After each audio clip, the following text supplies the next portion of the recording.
I made a mess. Yeah. That's because I'm in the middle of moving. Not out of my house, but moving my studio to a office space, aka a studio, a real studio. Yeah. Oh man, it's a lot of work though. But that's not what we're talking about in today's video. Today we're going to be talking about this really cool like sun lamp, rainbow lamp, projector thingy. This is going to be quite the video. Kind of experimental. We're going to do some photo shoots. Let's just have some fun. Huh, Paco? Let's dive into it. Roll that intro. I mean, let's go to the studio. Yeah, let's go over there. But still roll the intro.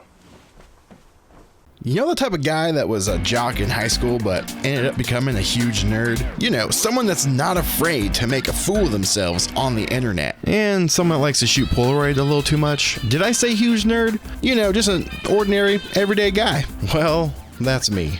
I'm just another Chris.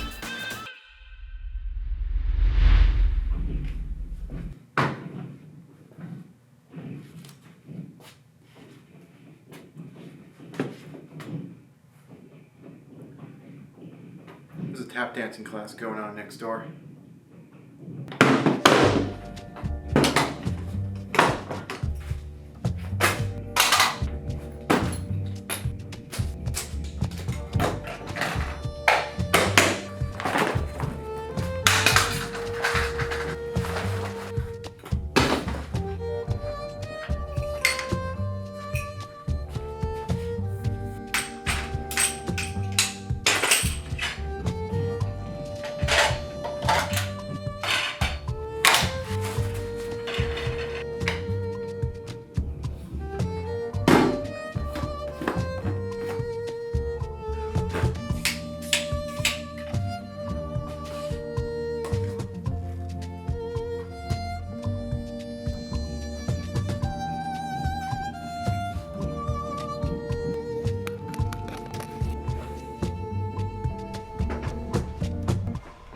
Not bad. Yeah, so I'm in my new studio. I know a lot of people don't even know this yet. You guys are getting exclusive. It's not done, as you can see, so I'll have to finish painting. And this little whatever wall is getting taken out, I think tomorrow. This is just one room. This is my maker room. Where I'm doing, 3D printing and other stuff. More on that in the future though. It's kind of crazy what you can do with just lighting techniques, right? You saw it at the beginning of this video. It was kind of crazy where it looked like complete trash. So while moving into this place, which I am far from being done, I'm not even close. So while digging through some of these things, I found something I bought about a year or so ago to do an instant photography video, and I just never got around to it. And it was this thing. It was a rainbow projector lamp. It was super cheap. It was on Amazon. I think it was like 20 bucks or so. I can't remember, but I think it was around that price. I'll leave links in the description for it if you want to grab one of these. I only bought one, even though I kind of knew I was probably going to need multiples to do what I wanted to do, but it's pretty cool for what it is. A half sphere, like a glass sphere, to magnify it or project a light onto the wall. It has a giant circle halo effect to whatever you want. And there's some cool things you can do utilizing this effect with video and definitely photography. You're gonna wanna use this in a dark room. Check it out. Imagine if I had 2 of these or 3 of them. You could project these cool shapes onto a wall for video, even photos. Geez, that'd be super cool. It's built extremely well, like high quality, and it's a metal casing around it, so it's gonna be pretty durable.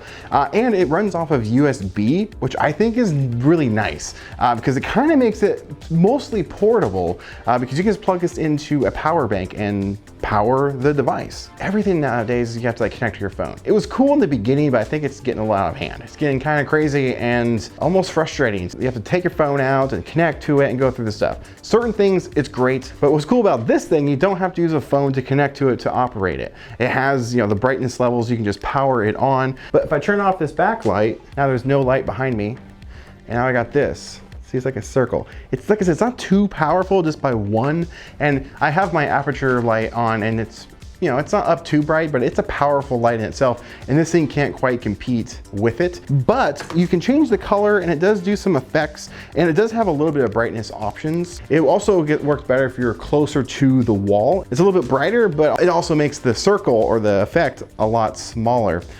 So you gotta play around with it, but multiples of these would be ideal. Oh, it also does this like RGB split effect. I think there's a couple different ones in here that are really, really close together. together and they're on at the same time. And it gives this like splitting effect, which I think is pretty sweet. So what I'm talking about is you can kind of see it right here. You see the green mixed with the yellow and like orange. I think it's pretty cool. So when you place your hand or something in front of it, you get this little outline around the image or subject, which I think is a cool little effect. Freaking sweet. Probably won't come across in instant photography, but digital photography, this thing would be really cool. It's like trippy. I think it's a neat product, and there's a lot of fun creative things you can do with it. It has a 1/4-20 mount on the bottom, so you can actually thread it onto a tripod, which is also super cool. I would have liked to see it have a magnet too on the back. You could stick it onto something. I think that would have been an extra neat touch, but you could always just stick your own magnets on there. You can buy that stuff for pretty cheap. Inside the box though, it does come with honestly, a really, really cheap, flimsy, like Gorilla style pod. It's a nice touch, but I would replace this right away. It is really, really cheap. I'm afraid I'm just gonna break it just by trying to pose some of these legs. There we go. I had the idea of doing like reverse circle frame. You can use regular Polaroid shots or photos and you can still have a circle in your image on a square, if that makes sense. And I never really messed around with it too much, so I'm gonna give it a shot here. I'm gonna try bringing in a light source and try and get that behind me. This is where this light kind of falls short because it's not bright enough, I don't think, especially on instant photography. Maybe digital I could pull it off. Instant photography, probably not so much, but I'm gonna give it a shot anyway. Let's see what happens. So the idea is to cast this light behind me and then be in front of the camera and have a cool background and then being lit from my main light. The hardest part of this is actually getting the framing. I don't have anyone else here to help me take this picture, so it's gonna be kind of guesswork. Sorry if I'm out of focus. I don't have autofocus on that camera. I do, but it sucks on that camera. GH5, I love you, but you suck. Or autofocus. Just got to make sure my head's in this range. About right there. I'm tempted to turn that light down slightly to cause this camera to stay open a little bit longer to allow light to see, you can see that. So it's kind of find a middle ground. I'm gonna have to stay very still just in case. Let's hope for the best. I don't know if this is gonna work, but that's the whole fun of photography. It's fun to experiment. I'm gonna try and get my shadow. We got something, see what happens. Unfortunately, you can't see too much what's going on because I gotta film this in a dark area, but I'm gonna try and go for a cool silhouette of myself. This is a weird framing because I have to be in the middle. So the light's right here, and the camera's actually gonna be behind me. And I'm gonna do a silhouette shot using the fisheye lens. And you may be asking yourself, well, how you can take a photo? Good question. I actually have a remote shutter button. So that's how I'm gonna do it. But I can't use autofocus with this setup, with this lens. So I'm going to have to manually focus it and hopefully I get the right line up. Crouch down a little bit, like this. Should I have like a Nerf gun or something? I'm gonna hold the Nerf gun. I have one here.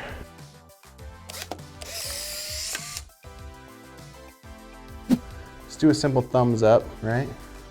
Or rock on. Love, rock on, rock on. Yeah. All right. There's definitely some experimentation needed with this thing, but I think there's promise that this actually could be really, really fun, and I have some more ideas I want to do with it. So I think I'm gonna order a couple more of these. But the cool thing is, as I'm noticing, you can actually see the RGB splitting effect in the photos. I'm actually kind of surprised about that. And with the greens and pinks and some oranges, that one's popping out the most so far, which is really, really exciting.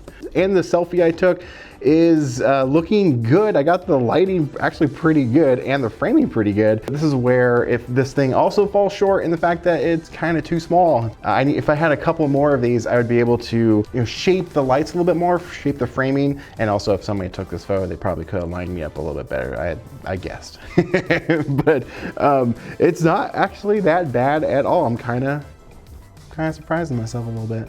But what is surprising to me is the RGB little split effect that it does. I didn't really think that was going to come across on film. So that's really, really cool. think it's a really cool proof of concept for some really cool things that can be done in the future.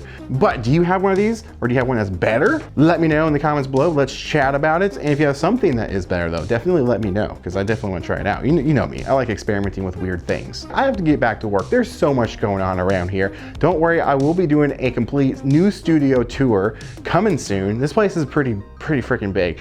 There's just not a lot to show you right now because I've been painting and slowly moving in some knick-knack stuff, but like the actual studio has not been moved over here yet. There's so much, but don't worry, a lot of stuff coming that I really can't wait to share with you. Thank you so much for watching, and I'll see you in the next video. Now, get out there, make some art.